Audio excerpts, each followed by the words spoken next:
Hi everyone, so it is Vlogmas day 22, and for this vlog I'm going to be doing another author's answers from J.D. Archer. And some of them I didn't write the whole question down, they're kind of like paraphrased, but they're the basic questions, and I know there's like an order or something, but I'm just doing the ones that I think that I could do and that interests me. So I did one a couple vlogs ago.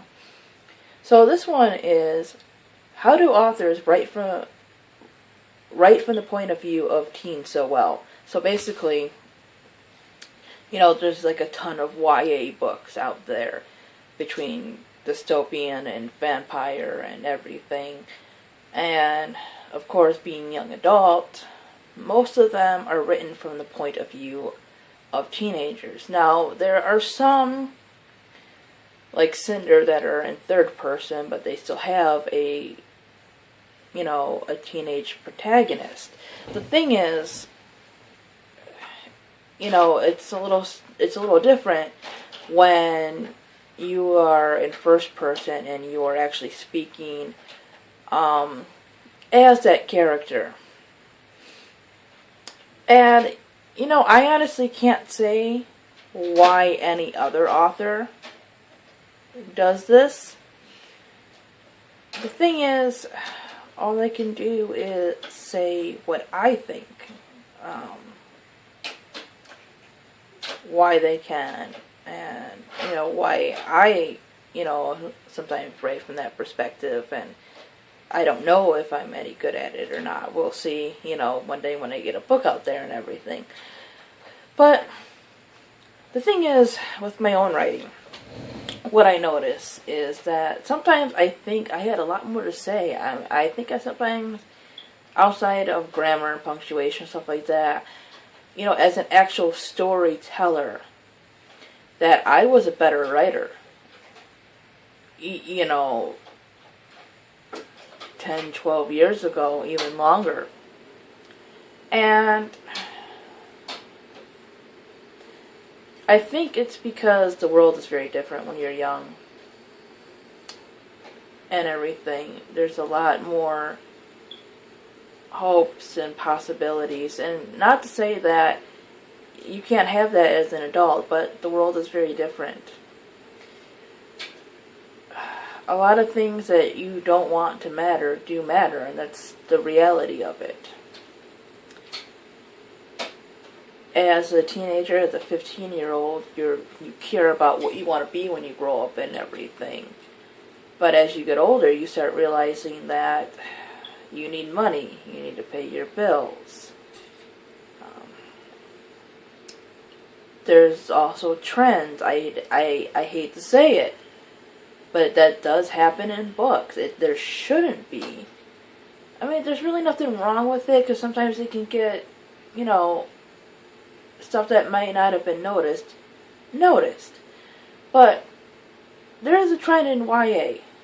And, I'm sure if people pushed, there could be trends in other kinds of books too. But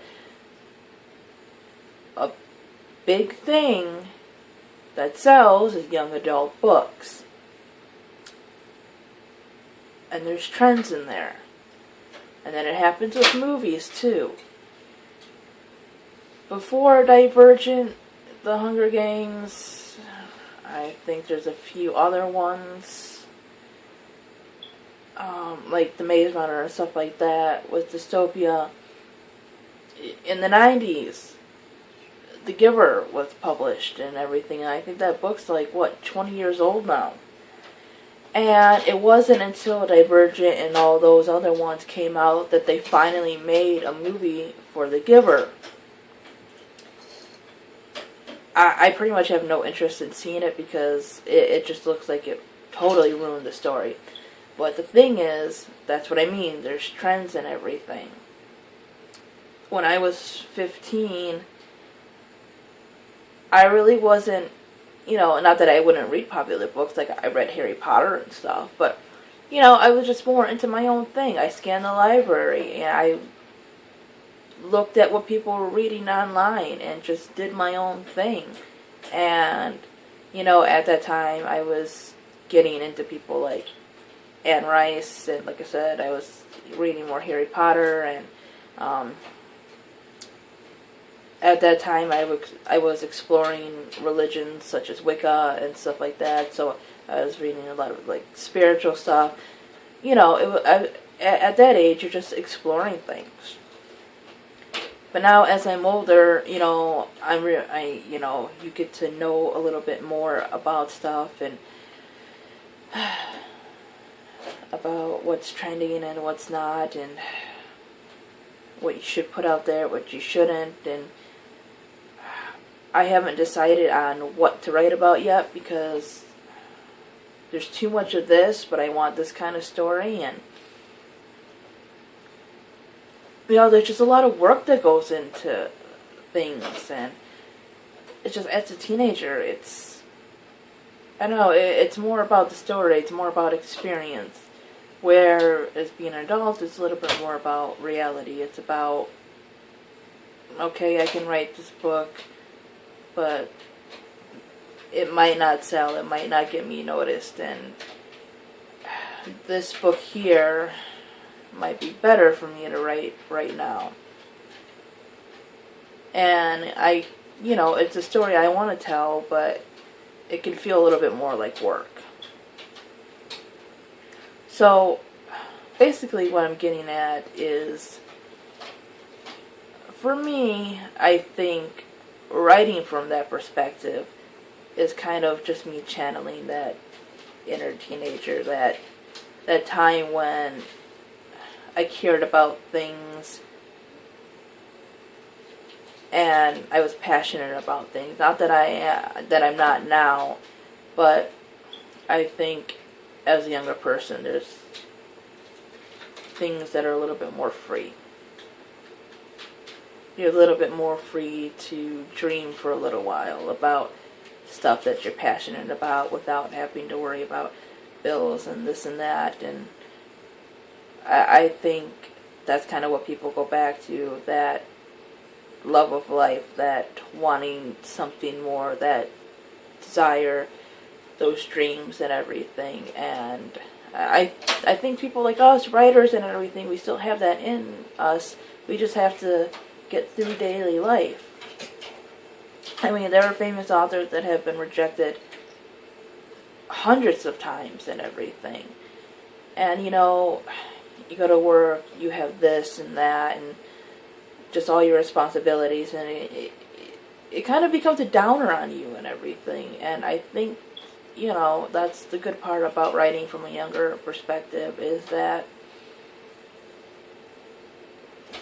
you know, that remembering that time when you didn't have all those worries, I think is kind of an escape. And that person that wanted to be that writer, that wanted to share the world so they create it with everyone, I think that's kind of like the inner child, the inner teenager.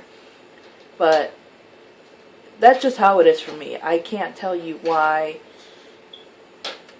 you know, John Green or Suzanne Collins or whoever else has written from a first person or even third person point of view, revolving around a teenager, why they, you know, did well. And those are just examples of books that I like. You may not